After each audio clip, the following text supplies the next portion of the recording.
Hey everyone, welcome to an animation basics video where I will be focusing on a specific animation principle. It will be arcs. So what are arcs? Arcs are the motion path of your limbs, body, just basically the trajectory that the body goes into, creating these nice curvy paths. And these arcs are showing weights, anticipation, ease in, ease outs, and some of the other principles. Having a nice arc in your shot makes your shot look better, but at the same time, it also shows that you have your anticipations, ease in and ease outs, and you don't get these clicks and pops in your shot. I'm going to split this video into two parts, where one will be analyzing for a lecture with me sketching and looking at some breakdowns, and the second half will be basically taking on a simple bouncing ball, creating some nice arcs in our animation. So the first part will be analyzing.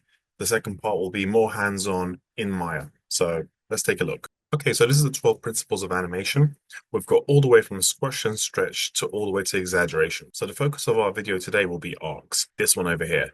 So arcs to me actually shows anticipation, pose to pose, straight ahead, follow through, slow in and slow out, or ease in, ease out, and overlapping action. So it shows quite a few things. Generally, when you have clicks and pops in your animation, there's a few things, but I would say it's generally the arcs are out of place. Emotion of your character might be, he or she is moving there. There's a bit of blip. They go down maybe a little bit. They continue. They go up. These sharp movements are creating that rigidness in your animation. Whereas I would assume your arc will be something like this because you can't really stop the motion or the trajectory of the path you're going in. So you're always flowing through a path going upwards and downwards. Even if they're short and small, they're kind of creating these nice waves. So yeah, arcs will be our focus for today in our animation basics video. So this is for more the premium masterclasses. I won't get into hyper detail, but I will show you little bits and bobs. So for example, a basic bouncing ball. This is our first pose from the air, and this is when it contacts. Now, if you had not put in all the poses in this specific direction, the ball would be coming down straight because Maya, or should I say the 3D software, thinks there's one pose here, there's one pose here. It goes very linear and straight. So what we as animators need to do is make sure that we go, okay, that's where I start and that's where I go. But the ball was moving in this direction and also it's coming downwards. So it would create this kind of path. That's the first thing. By doing that, you're creating this path that's going there, the dotted one. And this basically says to us there's an ease out. So the ball is having an ease out from the peak of where it hits around there, and it's going downwards. So we never want to go straight and down like this. That's quite robotic and unnatural motion. We all move your shoulders, your chest, your head, your hands. Everything is moving in arcs if you study human motion. So the only difference is how much your arc's going to be sharper or more curved. So around here, for example, the ball would be spending more time in the air once it pops up. That way we have more of a curve in the arcs and then it will pop down, which means the weight of gravity or the weight of the ball is coming down and it might ping back up because obviously it's bouncing. So there'll be slight variations, but for the most part, you want to create this kind of a path for your character's general body motion and then the separate limbs. So that was just a quick little example.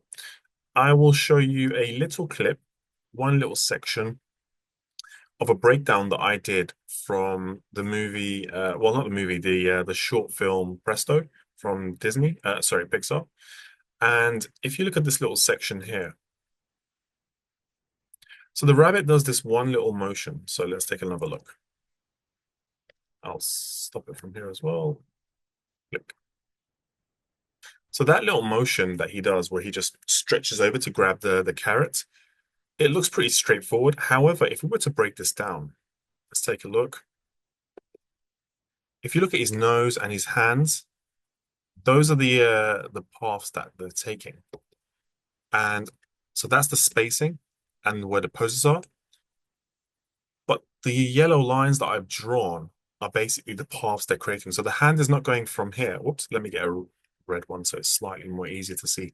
So the hand is not here and it goes straight. Even this one here, there. The nose, there. So what I'm seeing over here is the hand does an upwards curve and comes down to reach, which is creating an arc.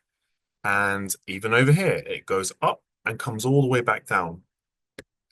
I would say that's even somewhat of an anticipation going upwards. Let's say ease out, ease in, sorry, and let's say ease out.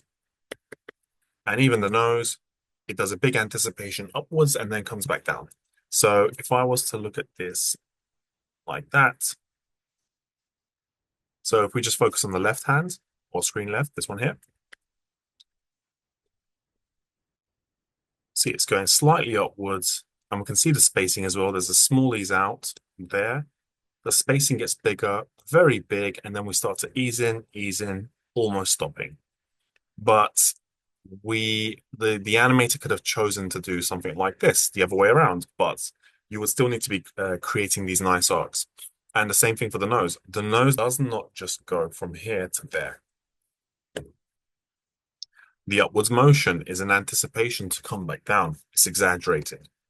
But while it's going up, it's not going up in a very linear fashion. It's, rather than this, which is quite clunky, the animator's chosen to do that. It's a nice little arc to make it more appealing, readable, and all this stuff. And if we focus on the screen right hand, it's doing a nice little anticipation backwards, and then it comes forwards there.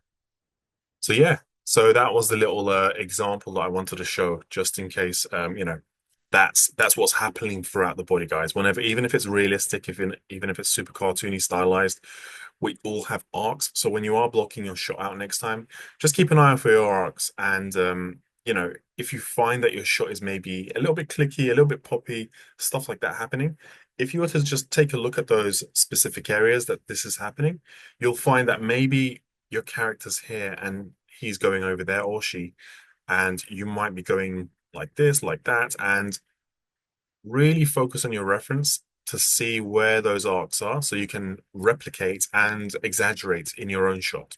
So yeah, cool.